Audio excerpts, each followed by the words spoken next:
As you wake up in the morning, you want to find the latest, greatest information about criminal cases and have an intuitive conversation about the suspects associated with these cases. Head over to the Bullhorn Betty channel on YouTube.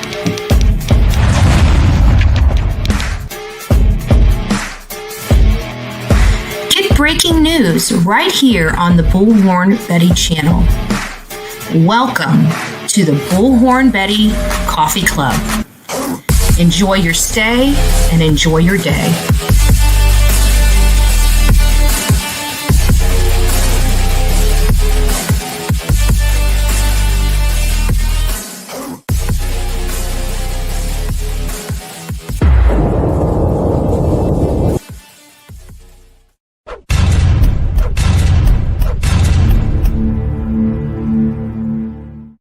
Today, I want to share with you the story of a man named Lester Isbill.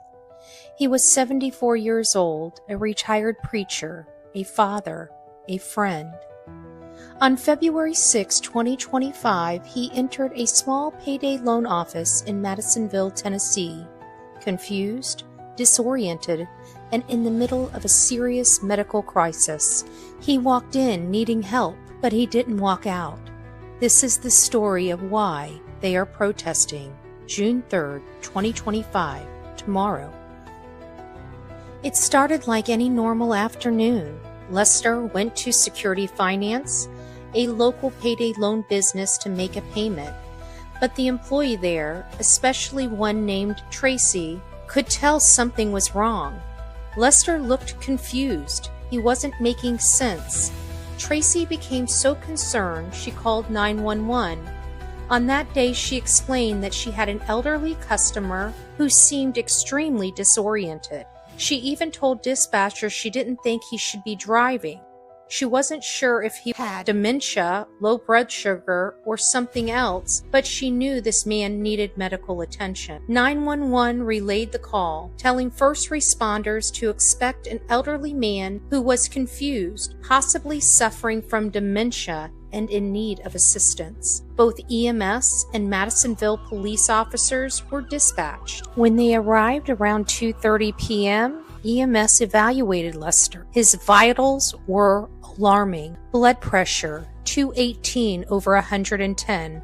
Oxygen level, 89%. Respiratory rate, elevated. He was zoning in and out of consciousness. EMS said it looked like a hypertensive crisis, possibly a stroke or a heart issue in the making. They warned Lester about the seriousness of his condition. His own daughter begged them to take him to a hospital. She said he'd had episodes before, that he needed care, but instead of getting him an ambulance bed, they wrote him off as uncooperative, and they labeled him disorderly. They had him arrested. At this point, Lester should have been in an ER, but instead he was handcuffed and being taken to the Monroe County Jail.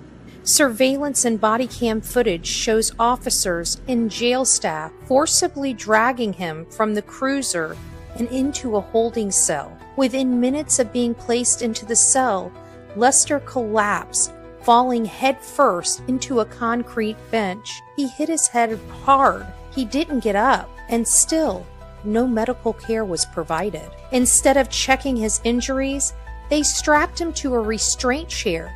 They wrapped his arms, legs, and neck and left him there. They left him there for 9.5 hours until he died. No food, no water, no bathroom breaks, no medical checks. And there's footage, disturbing footage, of Lester with a hood over his head, sitting slumped in that chair.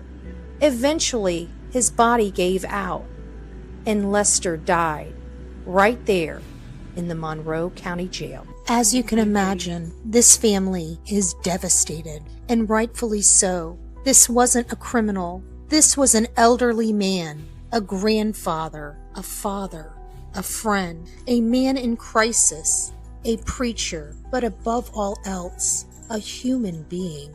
He needed help, and instead he got punishment. He needed compassion, Instead, he got confinement. And when his body couldn't take any more, he died alone, ignored, and restrained. No one has been held accountable. That's why on Tuesday, June 3rd at 9 a.m., the community is gathering outside the Monroe County Justice Center in Madisonville, Tennessee, to demand justice for Lester Isbill. This is not just a protest. It's a remembrance. It's a call for reform. And it's a demand for accountability. It is hard to think a grandfather and a pastor, a man of God, could ever be treated like this by a law enforcement body that was there to protect people like him. We need justice, and we're asking for anybody that can attend to please attend. God bless you. Guys, we have breaking news update in the Decker sisters case. Travis Decker, their father, which is accused of unaliving all 3 children, which were found on June 1st, is on the run. There is a huge manhunt throughout the country right now with sightings in Ohio as well as Idaho.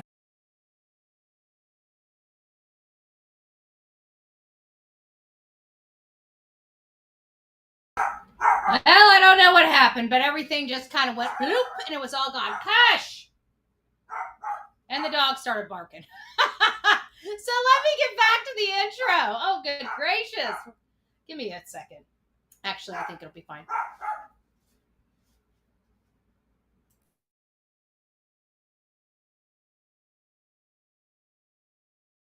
Okay, sorry about that.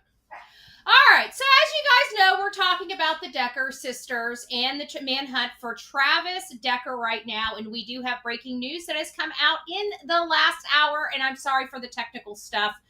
Something happened, and it just went boop, and it was gone. So I've been trying to fix my audio. It always is with the audio, and I realized that I am on internal microphone right now because my YouTube is only, or my sound box is only seeing the USB. Good God. Give me a second.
Good gracious. Sorry about that. I was having technical issues. And then, I was having technical issues, and then I've got some equipment that needs to be repaired, and the guy to do the repairs on the equipment just came by. So that's what the Delilah was barking at. Apparently he was ringing the doorbell. I didn't hear it because I've got these earplugs in. And so she was going crazy, and it was the guy wanting to do the equipment. I'm like, I'm so sorry. I'm on a live right now. I don't have time to deal with this. I didn't know you're coming today. So Wednesday we'll have the equipment worked on. I've got a chipper and some other stuff that needs to be kind of brought back to life. So anyways, getting back to our show, it's nice to see you, Dawn, Melanie, Lisa, Amy, the real me too. It's nice to see you. Erna is a member for 2 months here on the Bullhorn Betty Crime Stories side. So we appreciate your love and your continued support. Thank you so much. Little Orange Man up in the house. It's nice to see you. Bullhorn Betty is present. Carla, Kathleen, Busy Mama, Maritza, Denise, Eeyore Blues, Unicorn, Indiana. Connie, it's nice to see you. We do have breaking news in the Decker case. Right now, we are learning that the governor, what's his name? Bob Ferguson, has now enlisted the help of the National Guards. The National Guards are now officially on the manhunt for Travis Decker. I don't know what to say about this case. We're going to dive into this case. We're going to go over quite a bit. We're going to do another intro video since this one kind of failed a little bit this morning, but that's okay. We'll pull it together. Patty, it's nice to see you. Frank, Pussy Willow Pendercat is up in the house. Prayer Warrior, it's nice to see you. Grave Crime with Grace. Hello, the real me too. Don, Unicorn, it's nice to see you. Joni, it says, don't these big, strong policemen feel good doing this to a single elderly man who needs... I know. You know what? And that's the part about the whole Lester Isbill thing. Like, I can understand that maybe a street cop or a beat cop gets frustrated. He's being uncooperative. He won't go to the hospital. You know, you'd rather have him in your care than no care at all. You know, and it's that. But there's so many laws out there that allow police officers to kind of take away somebody's rights, especially if they're disoriented or not thinking clearly and could be a harm to themselves or others. There's a lot of laws that they could have enacted to force Lester to the hospital. And unfortunately, they failed to do that. And if they would have done that, he would be here right now. We would not even be covering this case.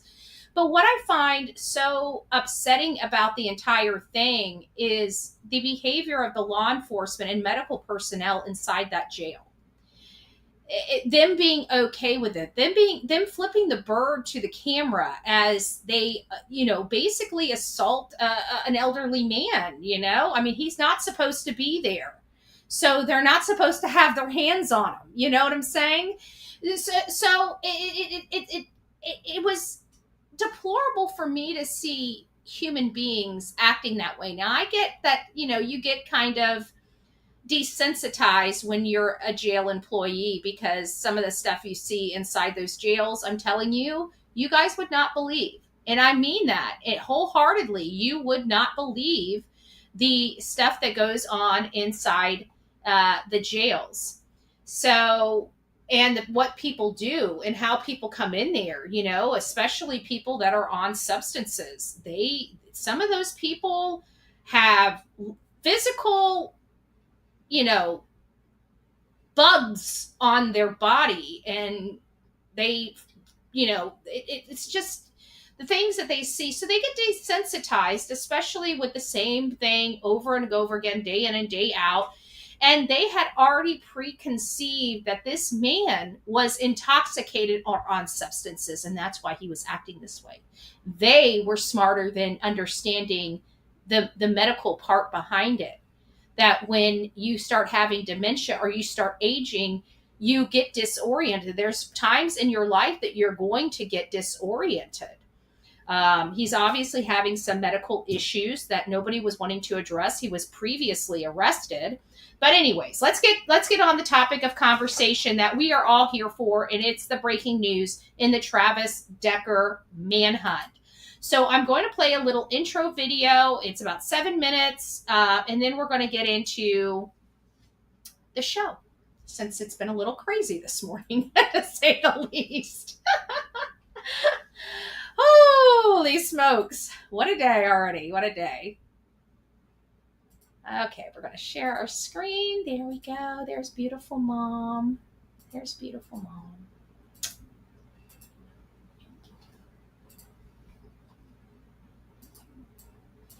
Just heard from mom, Whitney Decker. She's the mother of Paityn, 9 years old, Olivia, 5 years old, and Evelyn, 8 years old. And they were the three girls that were unalived by their father, their mentally ill veteran father. We just recently had a press conference from the Chelan County Sheriff's Office, and this is Sheriff Morrison. He outlines they are still going to be tracking Travis Decker. They believe he is on the run and he has the ability to keep himself hidden and well off the grid while surviving in the rugged terrain of Washington State in the area that they're in. However, Whitney just spoke out, and this is the first time she has spoken out to the public since realizing all three of her girls are gone. Whitney believes her children could have been saved if Travis got the help with his mental health, as his mental health spiraled out of control. She also stated Travis has been desperately trying to seek help through the VA, but no help was really available for him. She states that this tragedy could have been prevented with proper VA mental health funding. In all fairness, it sounds to me like Whitney loved her husband and loved her family. She was forced to make tough decisions when her husband's mental health started failing and started negatively affecting her children. I don't believe this is how she wanted her life, and I believe when she made her vows, she intended to keep them. But what was she going to do? The help wasn't there, and she had to protect her family. This was a completely preventable situation. The courts failed, the military failed, and mental health services failed. Don't forget to keep Whitney and her three beautiful babies in your thoughts and prayers. Please hug your children tight tonight, because tomorrow's not promised. God bless. All right, so give me one more quick second. I am going to refresh. The screen is still acting up, so I'm going to refresh one last time. Hopefully we can get this kick started, because I'm seeing literally no comments on my screen. So give me just a moment. I will be right back.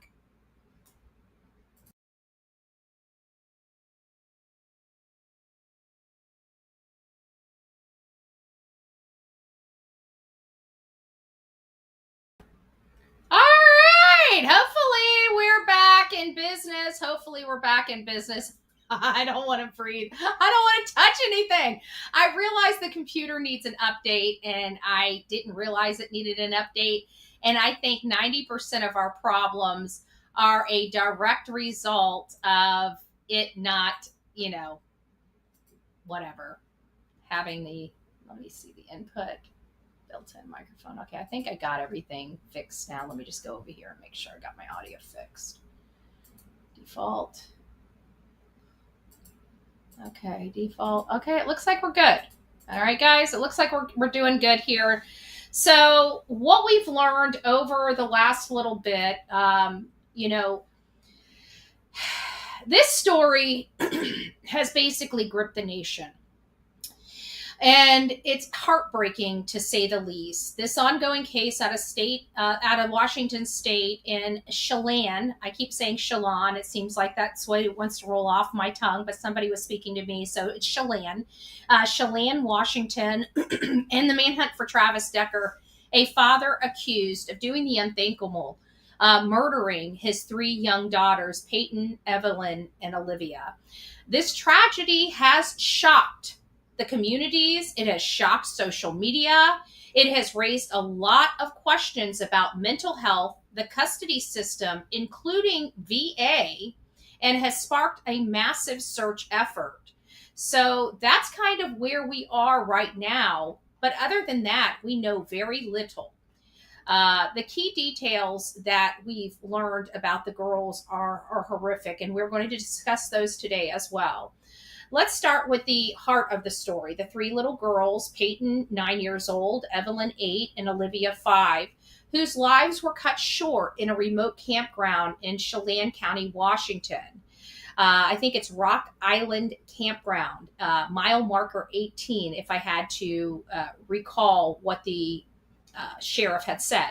Their father, Travis Decker, he's 32 years old, is the prime suspect in the death of these three girls. He's wanted on 3 counts of first-degree murder, kidnapping, plus the custodial interference. This case isn't just a crime story, it's a tragedy that raises urgent questions about parental visitation, mental health support, and law enforcement protocols. Here is what we know. Travis Decker is a former U.S. Army infantryman. That means he was the one that's out there on the front lines, and a sergeant with 8 years of service, including a deployment to Afghanistan in 2014. He referred to the Washington National Guard in 2021, but has been facing disciplinary discharge for missing drills since 2023. A lot happened in 2023. It seemed like this breaking point in Travis Decker's life. And the place that I can equate that happened from is he lost his mother in 2023. And I really think that did this man in.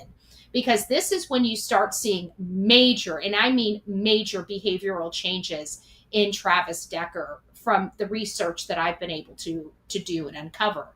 Decker is described as a skills outdoorman capable of surviving off the grid for weeks or even months, which is complicating the search. He's 5'8", 190 pounds, black hair, brown eyes, was last seen wearing light-colored shirts and dark shorts. Authorities warned he may be armed and dangerous. Decker was homeless at the time. He was living in his 2017 GMC Sierra truck and reportedly struggled with mental health, including PTSD and borderline personality disorder. Though he was not on medication, his wife, Whitney Decker, describes him as an active father involved in his girls' dance recitals, soccer, other activities and shows that they were involved in. He showed up despite their divorce several years ago. Let's walk through the timeline, piecing together how this tragedy unfolded.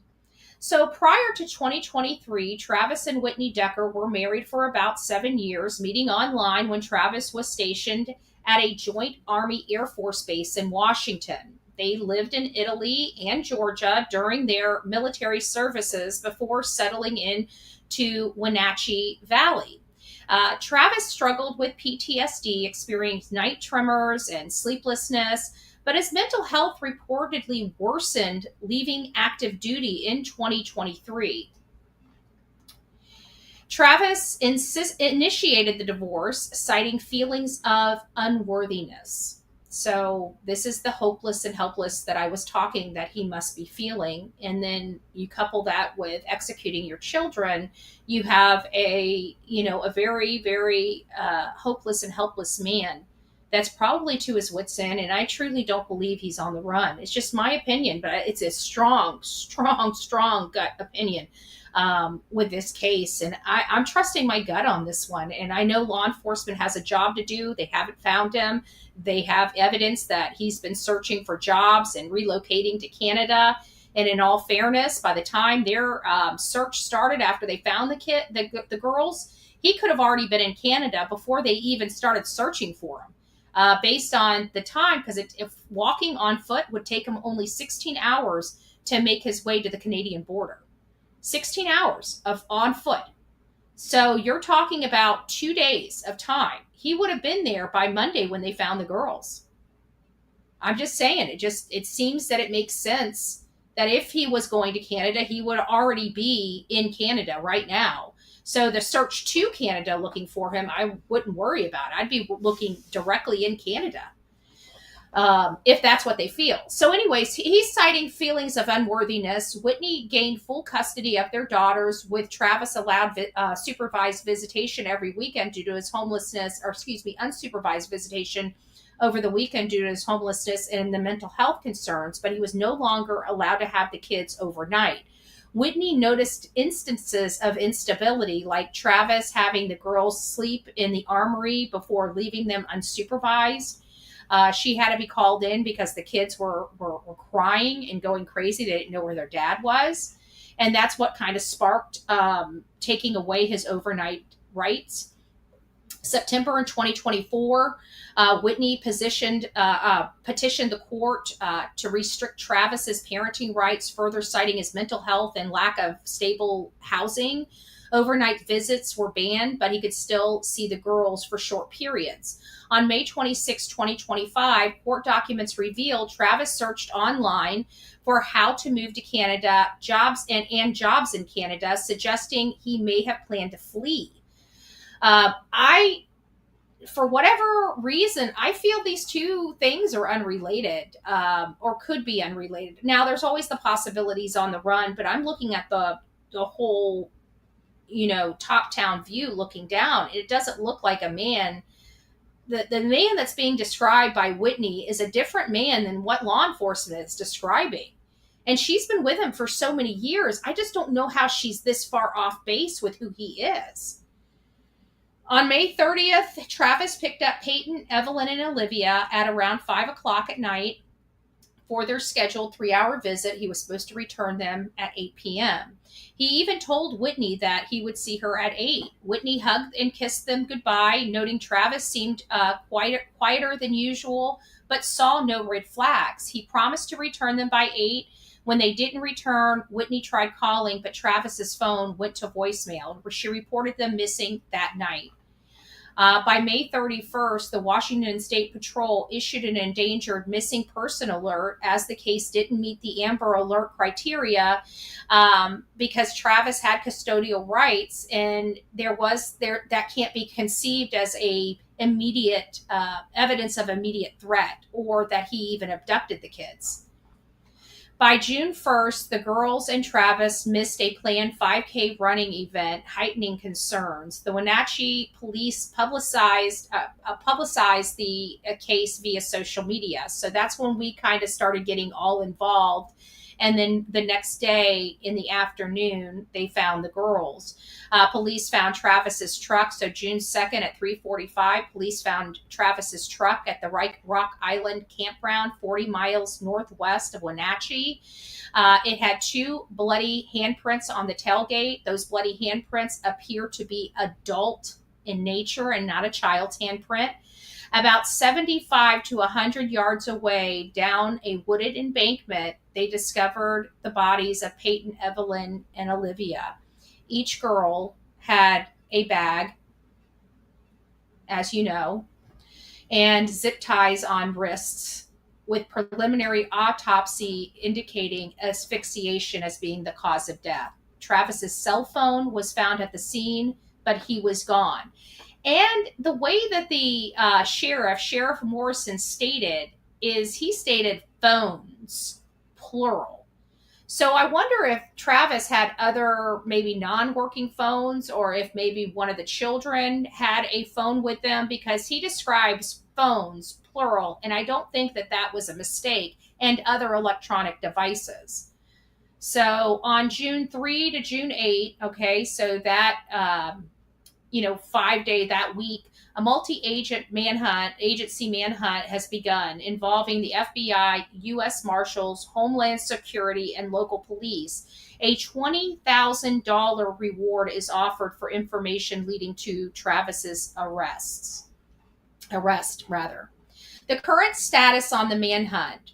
As of June 9th, Travis Decker remains at large over a week after his daughter's bodies were found. The search is one of the largest in Washington's recent history, centered around Chelan County, but spanning multiple counties, including Kittitas King. I'm going to screw these names up. Please forgive me.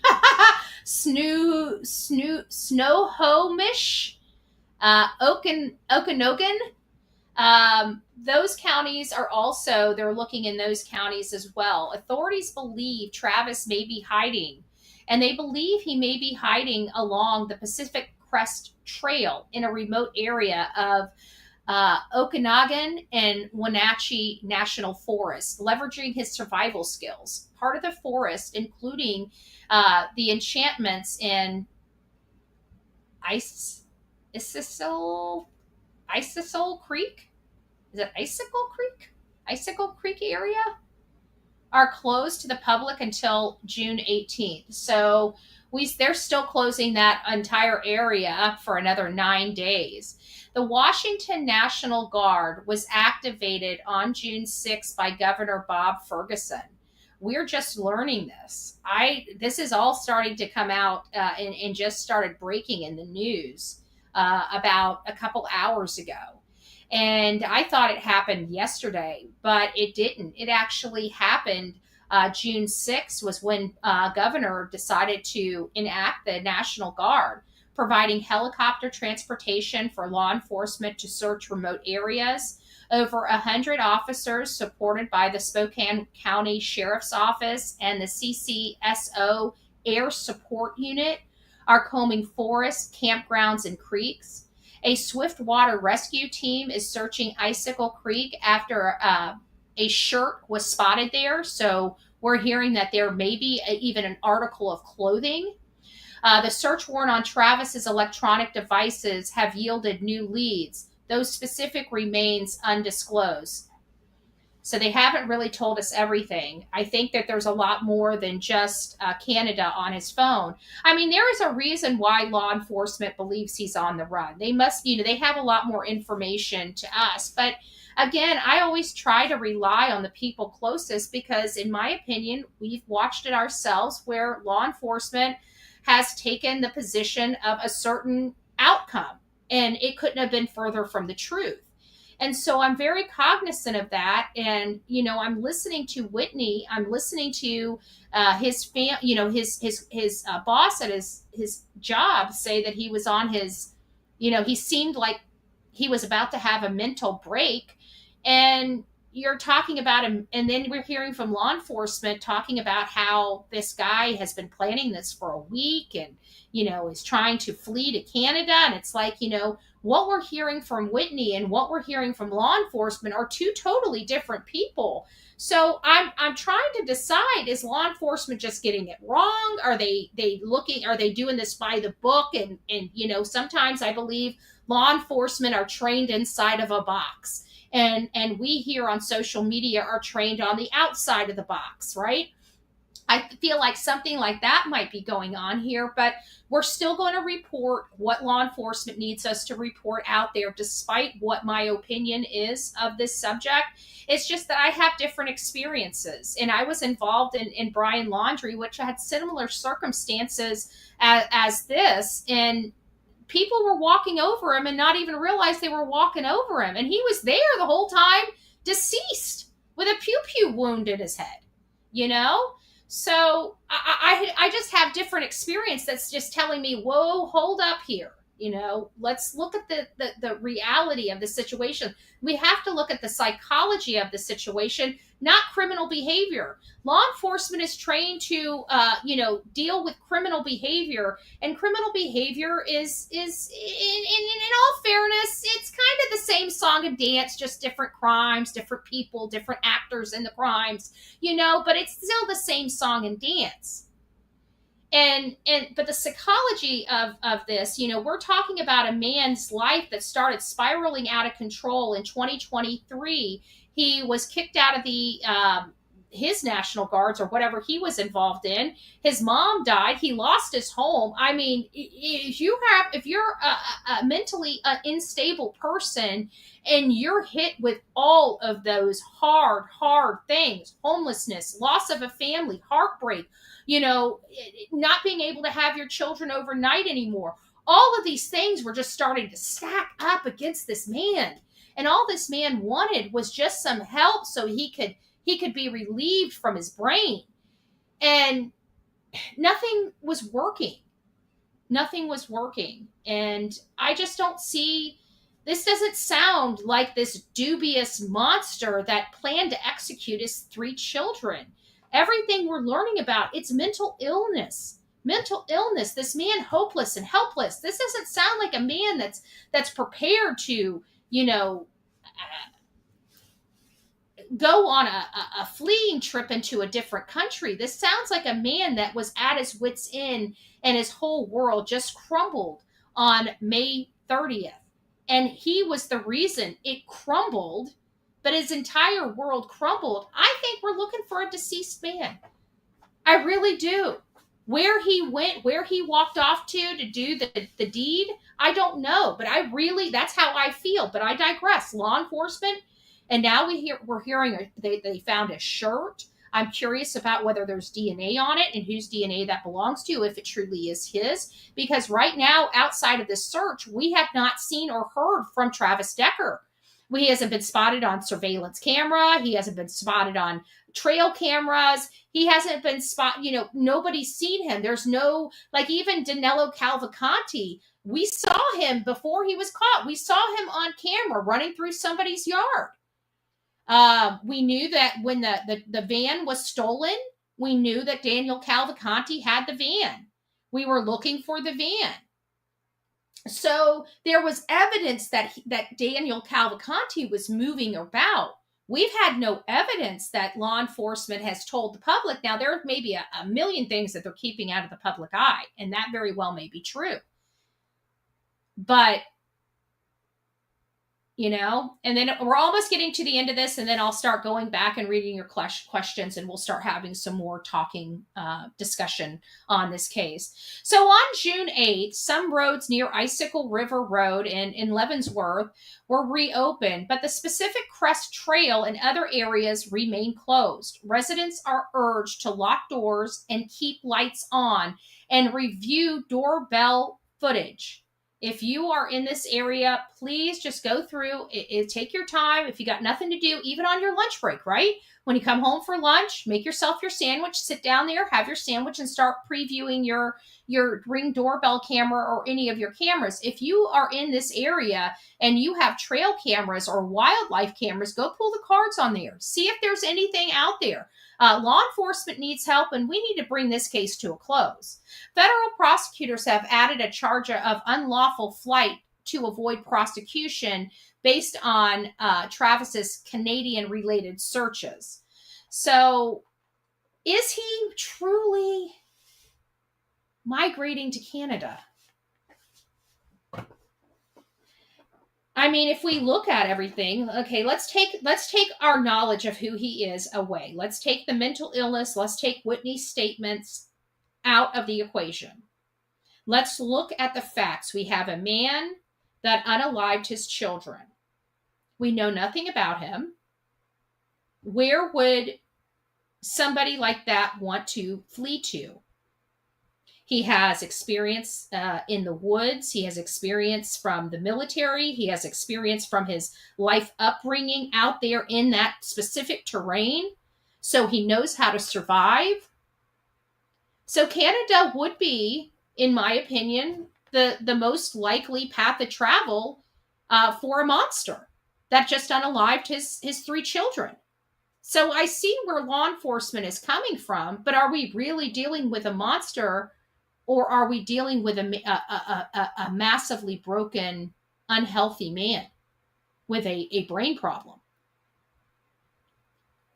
We would like to think of it like that because we don't want to think of this monster theory. But when have we not trusted law enforcement for these types of facts? Is it possible that Whitney is just grieving so much and trying to put this together that she sees her ex-husband as a victim as well? And maybe she shouldn't. Maybe she should see him for the monster he might be. So let's discuss a little bit about the public reaction, and then we'll start wrapping this up and start getting into the conversation. The public's response on platforms like X has been, mixed, reflecting on grief, anger, and calls for justice. Posts describe Travis as a fugitive father and express outrage over the gruesome details of his girl's death. And we can't dismiss that. These beautiful girls that were his world, he hurt in the worst way. In the worst way. He put fear in them. They had to watch each other expire. Crying. Wondering why. I just can't. I can't. I don't even want to start going down that because I will just getting angry. Many have called this devastating, highlighted the bloody handprints and the plastic bag as chilling evidence. People are using harsh language like demanding Travis be found and put down. I've even said that I hope he doesn't put Whitney through anymore and utilizes a silver bullet. I said that as well. And that was when I was looking at him as a monster. The problem is Whitney has humanized this man and has made him into a victim as opposed to a perpetrator. And I think maybe it might be a bad idea for us to take those statements into account from Whitney in the condition that she's in. We have to have, common sense to think that hearing something like this happening to you would really F you up, really, upstairs. One minute your children are here, the next minute your children, you're having to plan their 3 funerals for babies. That has got to do something up here, and maybe she doesn't see him as this monster. And maybe she should. I don't know what to think because we're getting mixed information. The ones that are closest to the family are saying this guy, his children were his world. But we're also hearing from other people saying that this man was a major narcissist, which goes into behavior. And if he's a major narcissist, could he do this? Yeah. Yeah. If he's this narcissist that some people are saying that he is, he very well could be the monster. And maybe Whitney is just so grief-stricken she can't see the forest for the trees, And again, I don't know, because I don't know any of these people. We're trying to figure it all out. There's also growing debate about the systematic failures. Questions whether the Amber Alert system failed the girls, as authorities didn't issue one, and they cited something to the effect of because he had custody arrangements to see the kids, but they weren't taking into consideration the restrictions that the courts have put on him because of his mental health problems, and the fact that they just were restricting all these things because he has these issues. He's homeless. He's spiraling. Mom's trying to keep it together for the family. She wants her ex-husband to have a relationship with her daughters. She's a good mom. When you hear a mom fighting for the relationship, you got a good mom because she knows it's in the best interest of the children. And she knew something was wrong, and law enforcement didn't believe her. I shouldn't say didn't believe her. I guess that's the wrong choice of words to use. They didn't believe they were in danger. They believed this was just a normal, dad's running late, dad took him out for ice cream and we'll drop him off. Dad might have just taken him because he hasn't been able to, spend the night with him and just decided to, screw the court order. He wants his kids overnight. I'm sure those things were playing, because the way Whitney's describing things is he wasn't violent to her or the kids. So this is becoming a debate over the systematic failures. Is the Amber Alert, did the Amber Alert fail the girls? Did the requirements, are they too stringent for real life crime? A situation like this, it should have been used and it wasn't. So we have hashtags justice for Paityn, Evelyn, and Olivia. There is a GoFundMe for Whitney Decker, started by her friend Amy Edwards, and has raised over $1 million, showing widespread support for this grieving mother. So that's kind of where we're at. This case raises tough questions. Why didn't the Amber Alert criteria apply when Whitney reported the girls missing? Washington State Patrol explained that Travis's custodial rights and lack of immediate evidence of harm didn't meet the threshold. Yet by the time the endangered person alert was issued, it was too late. Critics on X and Whitney's attorney, Ariana Kozart, argued the system failed. Not just the girls, but Travis, who lacked mental health support for his PTSD. The attorney also told ABC News if somebody would have provided Travis with the help he needed, those girls would be alive. This points to a broader issue with veterans' mental health resources and custody oversight. Travis' homelessness and instability were known, yet he retained visitation rights. Should there have been stricter monitoring? These are questions communities are wrestling with as the manhunt continues. So again, we will be updating this case with you guys throughout until he's found. I don't know what to make of this. I'm not going to speculate. My heart is bleeding for this family, but trying to take all, not just the criminal aspect of the kids being deceased. I'm trying to take all of the factors into consideration. I'm trying to take their life, their relationship, the relationship the children had with their father, learning about this hopelessness and helplessness, learning that he's the one that initiated the divorce because he felt unworthy.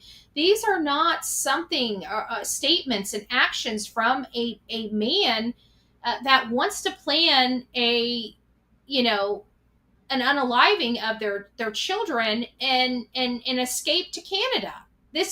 We're getting two mixed signals here. But again, this is where law enforcement thinks that this case is going. They believe that Travis is a monster and on the run. I don't know. I'm trying to. There's just I don't think I ever disagree this much with law enforcement.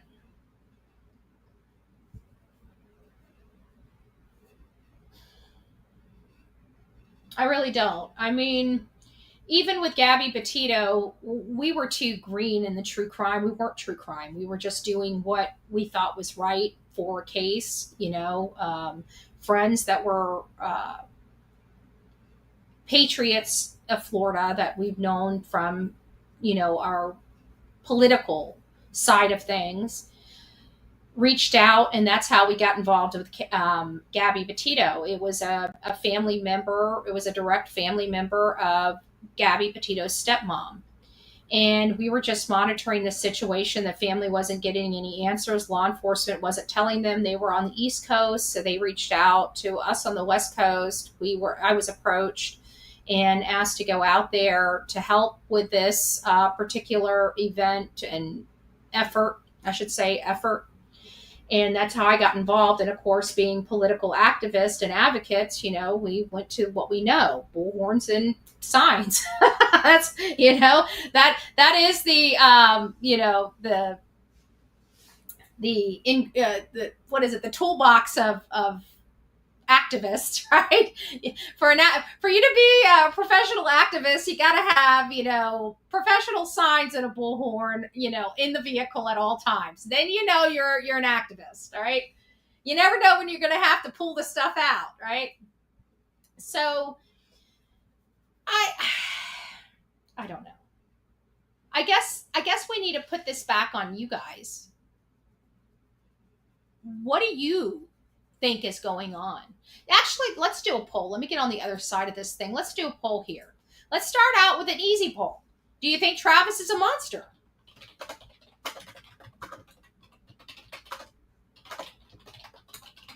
Let's go through some of these poll takings. Let's find some percentages here. Let's get the will of our audience, if you will.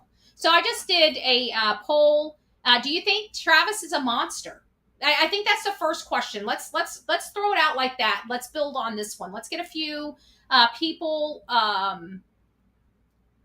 polling, and then we'll go to the next question. So I think the next question, let me write these down. So is he a monster? We'll do you think so? I'm not doing it yet, so don't answer the question yet, because I'm gonna get these in the poll so we get the real percentages. Do you think he's on the run? Will be the next one. And dead or alive. So we'll get that one. How many responses do we have so far? We got 22. We have like 96 people in chat, so I would like to get that up to about 40 votes at least, at minimum, so we can at least poll 50% of our chat.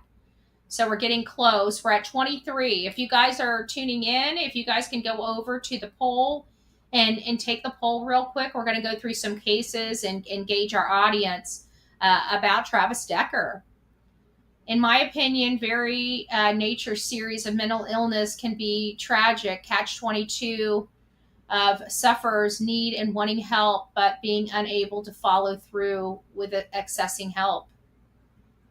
And you know, it comes down to that 22, unalivers a day out of the military that also is part of my equation and why I feel he's not alive. Because it seems like he was spiraling out of control where he was going to be one of the statistics anyways. Just saying. All right, so where are we? We're at 32. If we can get another 8 votes in, that would be great. But if not, I'm cool. I'm cool as a cucumber. So what we have here is we're going to be doing some polling, getting a gauge of our audience. I'd like at least 40, 45 people voting on this so we can get. So the first one is, do you think Travis is a monster? Let's see where we're at with that. I'm going to go ahead and close out polling. We got 33 votes. And so do we think Travis is a monster? The majority of our audience says yes. 63% of our audience believes that Travis Decker is a monster. So the next question is, do you think he is oh, I'm about to type that in. I need to poll. Hold on. Let me get over to the right side. Let's go poll. Okay. Do you think he's on the run? Okay, and then the next one will be okay. All right, the next poll is in. The next question we're asking our audience is, do you think he truly is on the run? Do you think he unalived and took off and is still alive, but he is on the run? He does not want to be captured for what he did. So that's the next poll. And I'd like to get about 40, if we can get about 40 people to vote, that would be great too. Because I've been back and forth on this. I'm empathetic to what Whitney's saying, but I have personally, in my opinion, for this show's purposes, I have flagged Travis Decker as a family annihilator. Okay. And the issue I have with family annihilators, and I've told this to my audience already, is the fact that I truly believe that in all the cases I've covered of family annihilation, the annihilator always seems to fall a little short when it comes to their turn. They could take out their whole family, even the family pet, but when it comes to them going with their family, because that's always the idea, the whole family goes together, right? But they seem to always have the ability to take everybody else out in the family. But when it comes to them, when they're supposed to meet their maker, when it's their turn, They always seem to fall a little short. So I've also got that into the equation, which is why I'm going to keep peddling out anything that law enforcement says about him being on the run, so we can try to get him caught. Because I truly don't know. I feel like in my gut he's not with us anymore.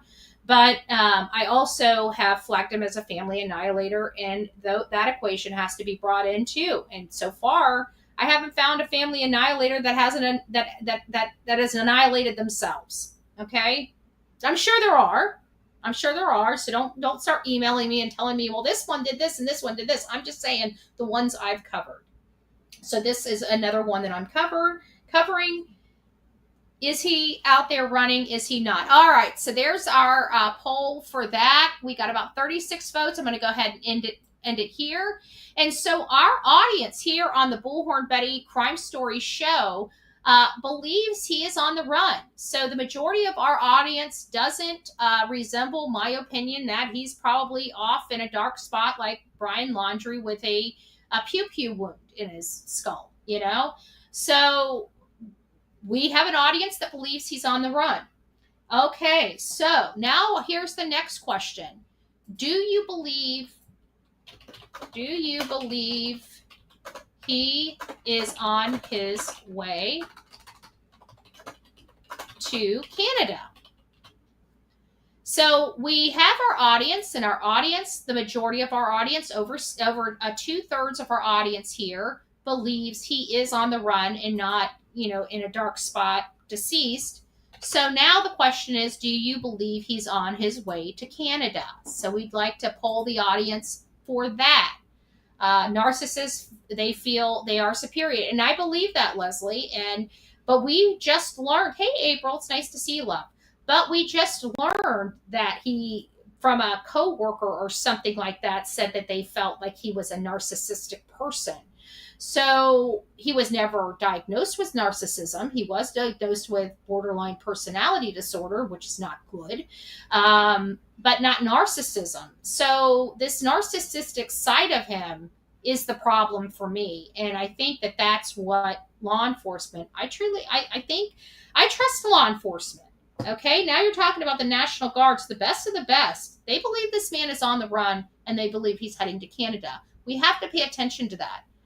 And so now the only way I can kind of justify the discrepancy between what Whitney knows and what law enforcement knows is that,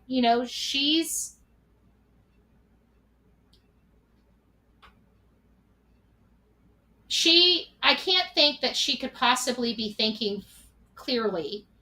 Every person that's involved in this, she is in love with, okay? Her children unconditionally. Maybe she missed all the signs because she wanted to believe the good in Travis. Maybe the good Travis was gone. Maybe he was no longer struggling for help. Maybe he was just gone. Maybe the mental illness just consumed him. And now he's this evil monster that nobody believed would ever exist. Is it possible? I believe so. Okay, so the next one is, do you believe he's on his way to Canada? Interesting. This right here is interesting.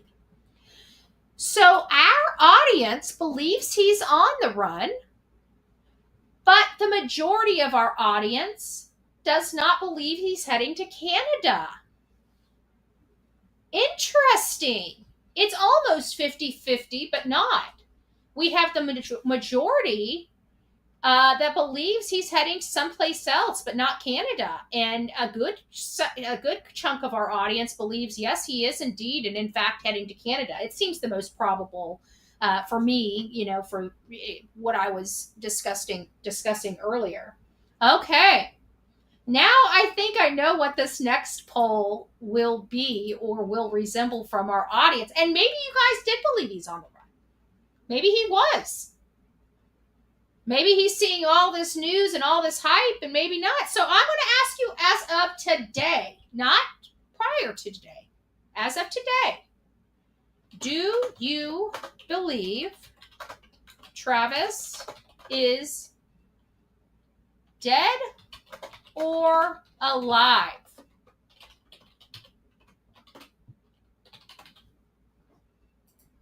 Okay. Here is the poll. Do you believe, even if you think he's on the run and he went on the run, maybe you think he's heading to Canada, maybe you think he's heading someplace else, but right now, as of today, not prior to today, maybe yesterday he was on the run. What do you think of today? Do you believe today this man is still on the run, or do you believe he is not breathing, dead or alive? Let's get the poll out there. Let's see what our audience thinks.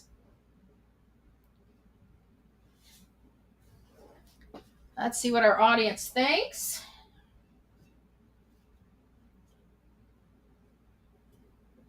All right, guys. We are going to go ahead and end that poll now. So that's about a third, 2/3 split. We have, the question was, for those that are coming in, do you believe that Travis is alive?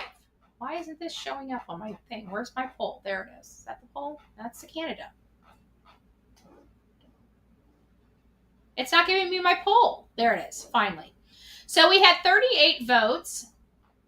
And the question was, do you believe Travis is dead or alive?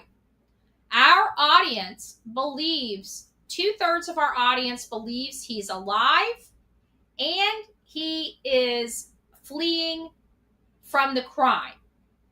However, we're almost a 50-50 split whether he is going to Canada or a different direction.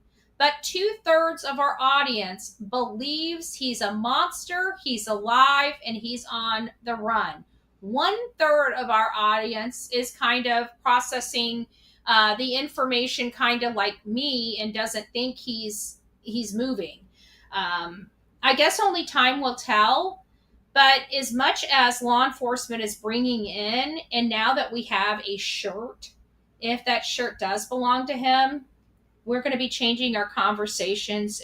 While we will be maintaining our advocacy for veterans, funding and stuff like that, we're not going to be looking at Travis as a victim. We're not looking at Travis as a victim. Well, we kind of are. We know that what he did is wrong, but we're all trying to justify why he did it and blaming it on his mental health.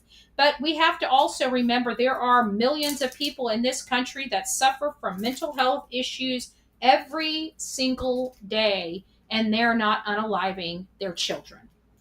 So mental health may be a factor, but it's not the cause. It's not the cause.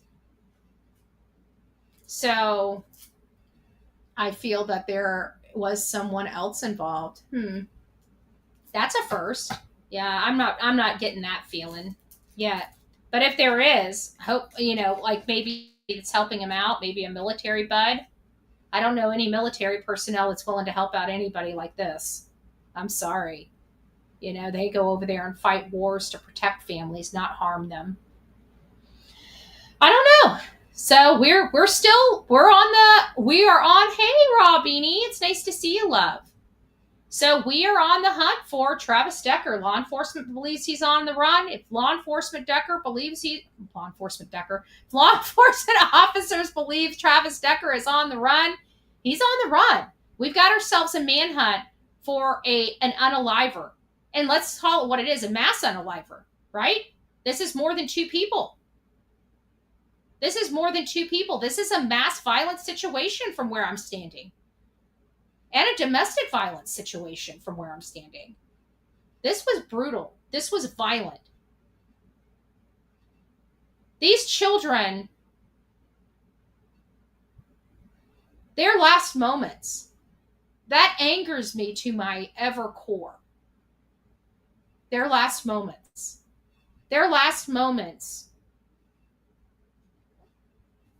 And I'm trying to feel empathy for this man because of the mom. And I just don't know. I really don't. I really just don't. He unalived his babies. And law enforcement is saying he's fleeing. And they're saying that he may have been planning this for a week. This is not a loving man if he did all of those things. Now, we don't know if those things are panning out, so we're going to be very careful, but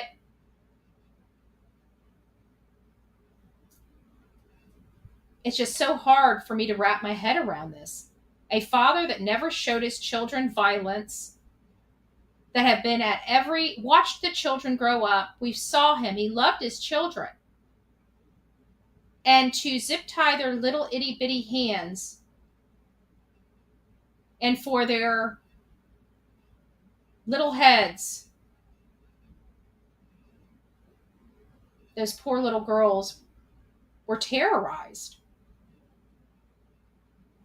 That's a monster. That's a monster. I don't know what you call somebody like that. But that's not somebody that we need to be having empathy for. If Whitney wants to have empathy for him, she's more than welcome. She has earned that right. But I'm not going to have empathy for this man. He executed 3 little kids. And that's what you need to look at. If he's on the run, he's not broken. If he is on the run, he is not broken. I just want to put that out there. All right, guys, that's all we have for today for the Decker sisters. National Guards have been deployed. This case is elevated, okay? They are on a massive manhunt that's now spanning into a second country, the country of Canada, in search for a man that unalived 3 beautiful children, his beautiful children, his world. And law enforcement's telling us, plan for a week, heading to Canada. Where is Travis Decker? If you guys are out in this area, law enforcement is telling you, please be very cautious and cognizant of your surroundings. If you are in this area, keep all your windows, doors locked, lights on. Check your surveillance footage several times a day. Report anything suspicious. If something is there 1 minute and gone the next, immediately call it in. Lisa B always believes Whitney is in danger. She very well may be. And I hope she's in protective custody or in some type of custody, because in a situation like this, there's no telling where he could be. But let's look at past manhunts, okay? Past manhunts indicate that he should not, if he's fleeing on foot, he is not moving quickly, okay? He's not moving quickly. He's most likely moving at night. He's most likely moving near a body of water, a river that goes, north and south. So that usually that's how they kind of hide their urination and other, things, is in the rivers. The river, you can kind of tell where you're going by the way the river is flowing. So it helps you navigate. Okay, when you have a river, it helps you navigate. So the probability of him being by water, especially a river or water stream going in the direction he's going, would be a probability. You got to remember, they can go in there. They can find pieces just like Danilo Cavalcanti. He laid in the water with one of those wood straw things in his mouth so he could breathe underwater, and laid there. And you couldn't see him. And federal agents walked right by him. So we have to remember and look at historical manhunts. And where were they? Where were the area? We just had that chief of police that was arrested for and murder, and he escaped. He wore some prison guard outfit and just walked out the front gate, and they were worried about him. Well, he wasn't that far. I think he was only like 2 miles or 2.5 miles after like a week or two from the jail. So, people, even trained people, they can't move very quickly when they're on the run. The one thing that he has on his side, though, is the fact that they didn't find the children until June 1st, I believe, which was a Monday, in the afternoon of a Monday, which theoretically, he could have already been in Canada before they even initiated the first manhunt search for him. Because I looked at it, where that campground is, it's about 289 miles away. And your average mile's about 17, 18 minutes to walk an average mile. So you take the 288 and divide it by the average mile an hour, and it tells you how many hours it's going to take you to walk the 288 or 289 miles. And it was right about 16 to 7, I think it was almost to 17 hours. 16 to 17 hours, June 2nd, thank you. 16 to 17 hours to walk 280 some odd miles. So theoretically, if he got the kids at 5, he snapped, say at 5:30, did what he did, dumped them, and then took off. By the time they found them on June 2nd, you're talking about him already having 48, 58, 60 hours ahead of him, and it only takes 16 hours to walk to Canada. He could have already been in Canada before they even put up the first do not cross police strip. Because I truly believe by the time she called law enforcement to report her kids missing, they were already deceased. I have a funny feeling they were deceased within an hour after he got them. Because, we have to take part into what law enforcement's saying, and they're saying that it looks like he planned this a week in advance. That means he immediately got the kids, and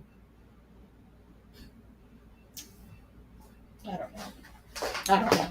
All right, guys, rock it out with your coffee beans out. Don't forget to be fearless. If you see something, say something. An ounce of prevention is worth a pound of cure. And until next time, please be safe, but more importantly, kind to one another.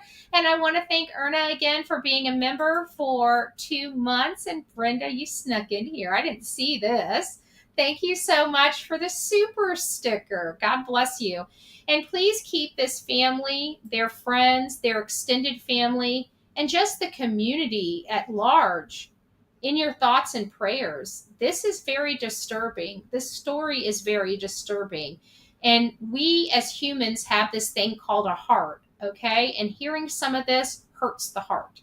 And a lot of us are feeling that, hearing this, learning about it. The hardest part in all of these cases is learning about the victim. Because it always seems, so many times than not, the victims are these amazing people that were born to do amazing things. It's never that of course, we don't cover the dirtbag cases, not like they deserve anything, nobody deserves to be injured and hurt, even if they're thugs or punks or whatever the case may be. But it seems like all the cases we cover, these people are amazing. Their stories in many parts are amazing. What they've overcome overcame is amazing. And then, when we talk about our children cases, most of the time we talk about how crappy their life is, and how they were born into the wrong family, right? This doesn't fit in any of that. This doesn't fit in any of those boxes. These kids were loved. These kids were well taken care of. These kids didn't deal with substance abuse, alcohol abuse, or home violence. This is not supposed to be the story. This is not supposed to be our case. But it is. So we will be on the manhunt for Travis Decker. I want to let you guys know we do have a Facebook group designated specifically for the Travis Decker manhunt. Give me just a second. I will pull that up here, and here it is. Let me share my screen. So if you guys have not heard of it and would like to go over there and be part of the manhunt, please go over there and sub up. Here is the Facebook group right here. It's called Travis Decker Manhunt Discussion Group. Travis Decker Manhunt Discussion Group. This is where we are going to be discussing this case. We're going to be discussing the path of travel, where they think he's going. We're going to be updating you in real time on the Travis Decker case. If this is something that you want to be part of, you want to be part of this manhunt, then sub up to the Travis Decker Manhunt Discussion Group today and be in the know. All right, guys, we will be back on the main channel tonight at 6 p.m. Tonight at 6 p.m. We are going to be giving you guys the updates on the Lily and Jack Sullivan case. We're going to be providing you a little insight and updates on the Sebastian Rogers case. And we are going to be providing you any other breaking news on this case that might happen throughout the day now that the National Guards are involved. So stay here, right here on the Bullhorn Betty channel. We'll keep you in the know. God bless each and every one of you, and we will see you soon. If I can get to my video. There we go. Have a great day. From the East Coast to the West Coast, we are everywhere true crime is. We are asking for the public's help. We are searching in the woods. We are doing what it takes here on the Bullhorn Betty channels to find answers to the most alarming cases we have been watching on the news. I can tell you personally that I have traveled this entire country seeking these answers and bringing that content right here to you here on the Bullhorn Betty channels and Bullhorn Betty Crime Stories. We are happy with the work that we've done. We brought many answers to the public, and we have defied mainstream media in our pursuit of the truth in these cases. We will continue to work, we will continue to fight for these victims, and we will continue to tell their stories here on my channels. Welcome to the Bullhorn Betty brand of channels and the Coffee Club. Thank you for your love, thank you for your support, and more importantly, thank you for allowing me to bring these victims' stories to each and every one of you, advocating for each of these victims. God bless you, God bless America, and more importantly, God bless our victims.